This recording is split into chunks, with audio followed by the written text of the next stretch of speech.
Well, good afternoon, ladies and gentlemen. A few people enjoyed my little video I made last week with the apples and the cinnamon rolls, and I really enjoyed the apples and the cinnamon rolls. Those were really good.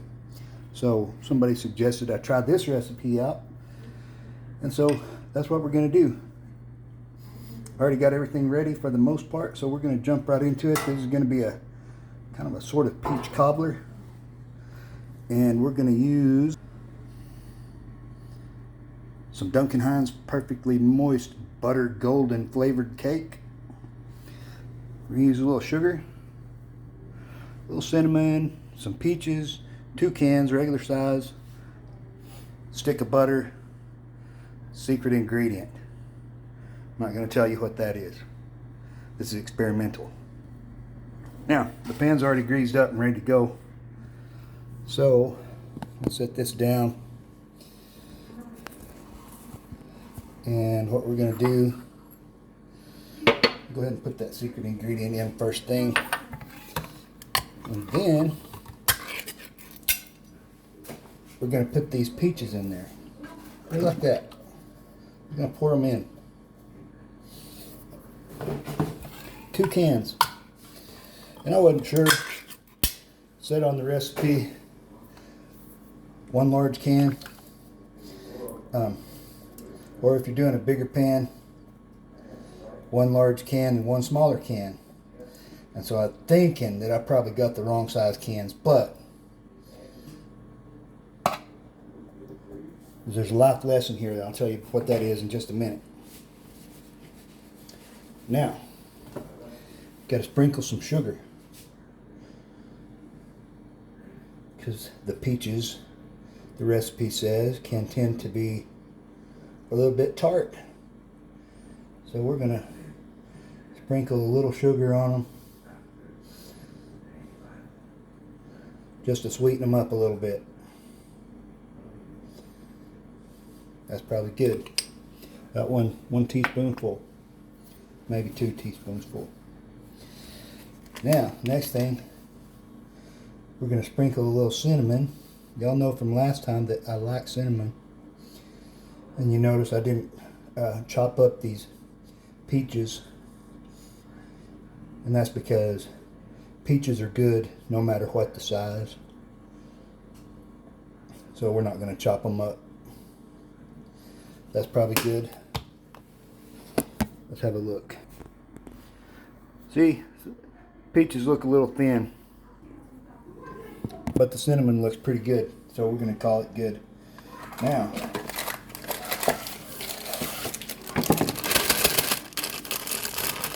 we're going to sprinkle in the cake.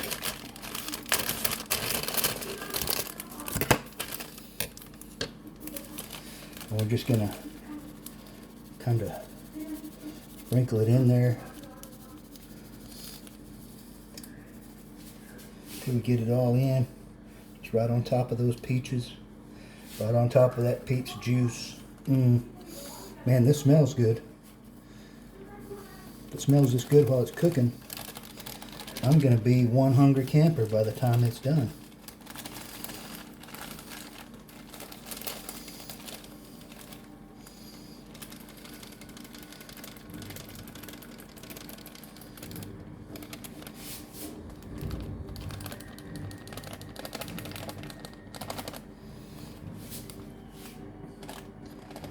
What do y'all think? Y'all think this is going to be good?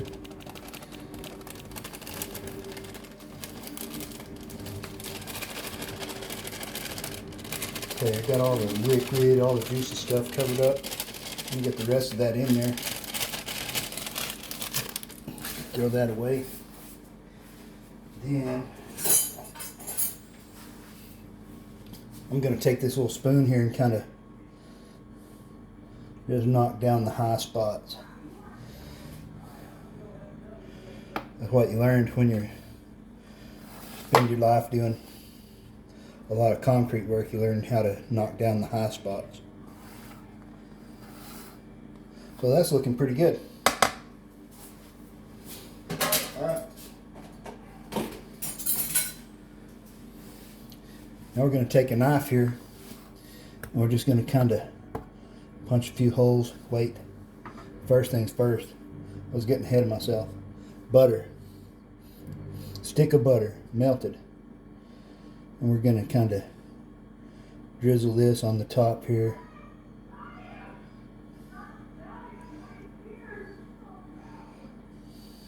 We're not just going to pour it out. We're going to take a little time, sprinkle it over, spread it out pretty good.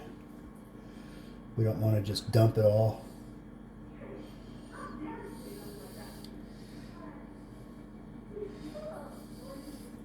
And here's the thing.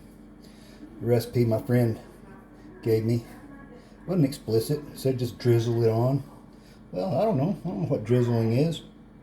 Y'all know what drizzling is? Somebody comment and tell me what drizzling butter means. And then once I get through with all this, I'm going to tell you what the life lesson is right here.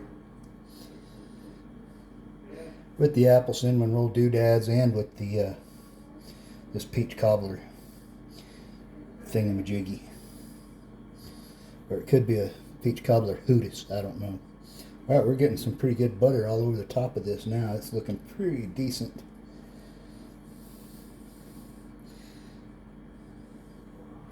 Alright. Okay. Set that down. Now we're going to take the knife here and we're just going to kind of punch it through.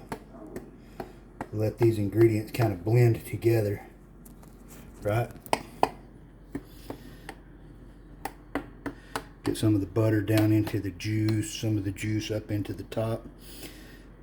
And just like last week, I'm guessing. I don't know what I'm doing. Rinse that off right quick. Alright now. It also says that I can put a little cinnamon over the top of this whole thing. So we're going to do that. A little more cinnamon. And I'm going to think kind of cinnamon to taste, right?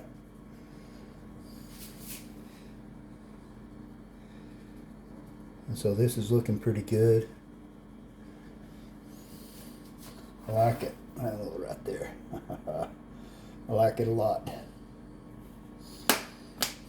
Alright. Here we go. Y'all want to have a look? Look there. Don't look bad, does it? I think we could eat it just like it is. It looks pretty tasty. Have a little mess to clean up, but that's alright. Alright. Now, we're going sorry, I didn't mean to put my big mug right in y'all's faces. We've got the oven preheated already. 350 degrees. We're going to take this bad boy over there. And we're going to pop it in the oven for about 20 minutes. Look at that nice clean oven. I cleaned it today. Isn't that nice looking? Alright. Cook time. Go up to 20 minutes.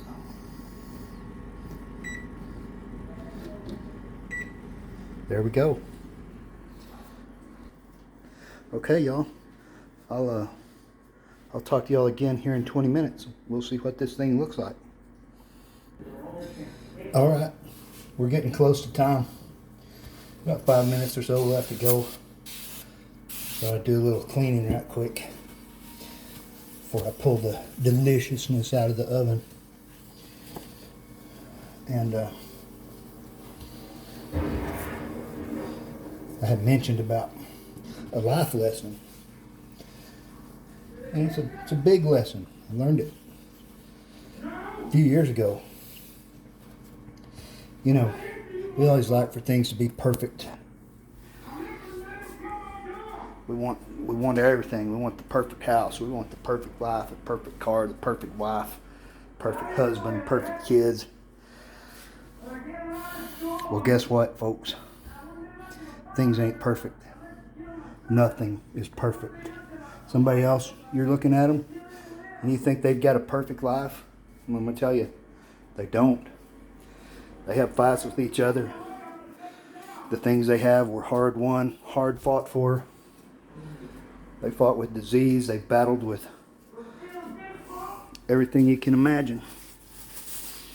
And so, you know, a little lesson from a little cobbler here is, you know, I was a little thin on the peaches. I could see that once I got them in the pan. The thing to realize is that things don't have to be perfect in order to be good. Let's look at this. Looky there, y'all. Isn't that looking good? A few more minutes. A little cool down time. It's going to be delicious. The thing you got to remember though about that perfection business is it will bite you in the rear end if you let it. It's okay to have a goal of perfection. Shoot for perfection. But be willing to accept the improvement. You don't have to have perfection in order to have improvement. You don't have to have perfection in order to have something really good. Really, really good. So, y'all think about it. I'm going to put y'all on pause. I'll see you again in a few minutes. Okay, y'all. We're back. The smell. Oh my God. Look at it. If you could smell what I smell, it smells like that looks. It's delicious. We're gonna pull this thing out now and let her sit and cool down for a while.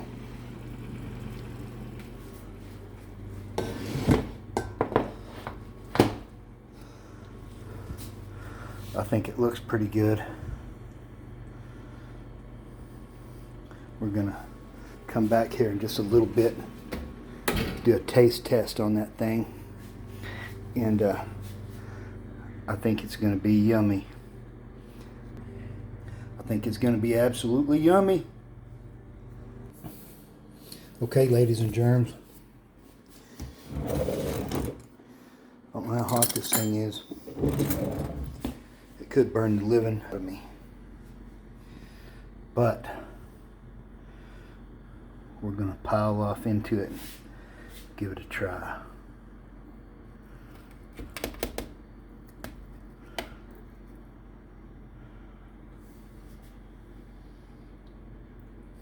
It's a little hot.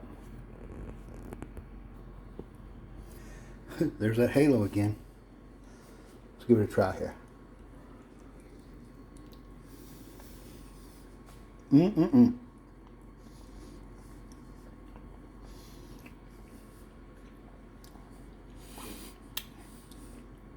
Tell you what, y'all. Learned a big lesson in the last few years and in the last couple of weeks. Remember the thing about perfection. Things don't have to be perfect to be really, really good. And things don't have to be hard to be really, really good either. This was so easy. Took 5 minutes to get it ready. Then I let it cook for about 10 minutes longer than what they said. They said 20 minutes at 350. And then I just watched. Just kind of to taste, I guess. You know, you're experimenting. Have fun with it. And I'll see y'all later. I'm going to scoop up a bowl of this and have some. See you later.